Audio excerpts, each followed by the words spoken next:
What's happening everyone, my name is Alex and welcome back to a new review. For today we have another affordable phone from China, but this time around we have one that looks a bit different. So this one is called the Cubot X18. This one looks different because we have a 18:9 screen ratio, and this is the same that we've seen for the LG V30, for the Samsung Galaxy Note 8, the S8 Plus and so on. With that being said, the phone is not very wide and it's somewhat easier to hold than other phones that we've seen with 5.7-inch screens. The downside of having that 18:9 screen ratio is the screen resolution, so you only get a resolution of 720p for this device. Now the screen doesn't look bad, I mean don't imagine that you're gonna see the pixels, but it would be nice to see a 1080p screen. The brightness is also decent, the colors are nice and vibrant, but maybe the viewing angles aren't the best that I've seen. As for the screen sensitivity, I don't really have any complaints, so you can touch the screen in 5 places in the same time and the screen will register, and I haven't had any issues whenever I was typing, playing games or anything that I was doing on the screen. So leaving the screen aside, the phone is kind of made out of plastic, so the frame, the back, everything is made out of plastic, but in the same time it doesn't feel that cheap. The super shiny back is also removable, and underneath you're gonna find 2 SIM card slots, a slot for an SD card and a 3200 mAh battery. So the phone comes with 32 gigs of internal storage, and out of that we only have about 26 left, but since we have that slot for the SD card, you can easily install an SD card as internal storage. As for that 3200 mAh battery, well, first of all, it's gonna take you about 3 hours to fully charge the phone from 0 to 100. As for the battery life, well, you're gonna make it through an entire day and get about 5 hours of screen on time.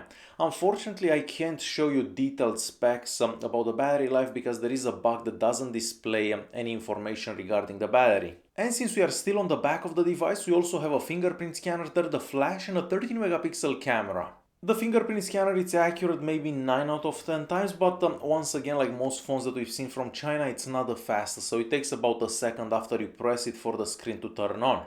We also get the stock MediaTek camera app, and unfortunately the camera app is somewhat slow at focusing, so taking a picture in low light is gonna take you like 2-3 seconds and you have to hold your hand very steady. For a phone that costs about $115, I think the picture quality from the rear camera is more than decent. So if you have plenty of light, the pictures turn out quite detailed and the colors are very nice and vibrant as well. The dynamic range is not the best out there, but once again we have to take into consideration the price of the phone.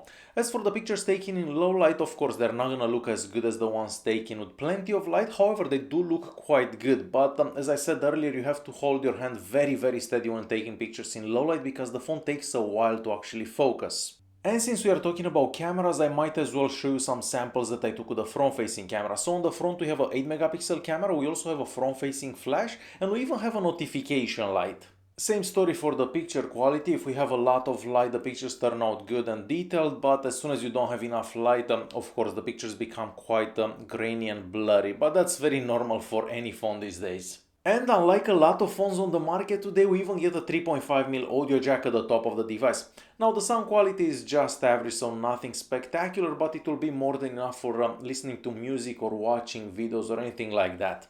And moving to the bottom of the device, there you're gonna find a microphone. We also have the micro USB charging port and the speaker. Keep in mind that this phone does not support OTG and the speaker sounds a bit tiny, so just as we've seen on the Samsung Galaxy S8 and the Note 8 and so on, so the speaker is not the greatest. So this phone is powered by the MediaTek 6737T that's paired with 3 gigs of RAM, and that's an entry-level CPU, therefore you can't really expect that much performance from this device. So the scores that we are gonna get on the AnTuTu benchmark and the Geekbench 4 are not the highest out there. Even like that, and as we've seen in the past, the software is very well optimized for that MediaTek 6737T, so the phone is actually very speedy. As always, I've tried a whole bunch of apps on this phone, and the first one that I want to show you is Chrome. So first of all, if you give it a couple of seconds, the app performs very well. So zooming in, zooming out, scrolling up, scrolling down, everything is done extremely well. Moving on to the YouTube app, well, first of all, the maximum resolution on YouTube it's gonna be 720p, and that's because the screen's resolution is 720p. But what's a bit disappointing is the fact that you can't take advantage of the full screen, so you're gonna have some black bars on the left and on the right. However, all the videos that you're gonna watch do work very good. As for gaming, well, if you don't have crazy expectations, you're gonna be pleasantly surprised. So I played a couple of games on this phone and they both performed very well. Now, if you're gonna download bigger and heavier games from the Google Play Store, you will see some skipped frames here and there, but if you lower the graphics settings, you should be okay. So in conclusion, I don't have any complaints about the phone's UI and its fluidity. I mean, for the price, it does work very good. Moving on to the GPS unit inside this phone, so it takes a few seconds to find your location, but it really depends where you are, because if you're inside it's gonna take much longer than outside, of course, but once your location is found, the phone doesn't seem to lose it. As for sensors, well, you don't really have that many sensors because the phone is cheap and that was to be expected, so there is no gyroscope inside this device. Connectivity-wise, the phone can connect to 4G networks and we also have dual-band Wi-Fi. Now, the speaker on top here, it's not the loudest out there, so if you're in a noisy environment, it's going to be a bit difficult to actually hear the other person. As for the speeds over Wi-Fi and the 4G network, well, they're appropriate for a phone in this price range. So to conclude this video, if you're looking for a phone that looks like a Samsung Galaxy Note 8 or a Samsung Galaxy S8 Plus, but you're on a very tight budget, this phone could be a good option, but only if you don't have crazy expectations, because the phone only costs about $115, so for that much money you can't really expect that much.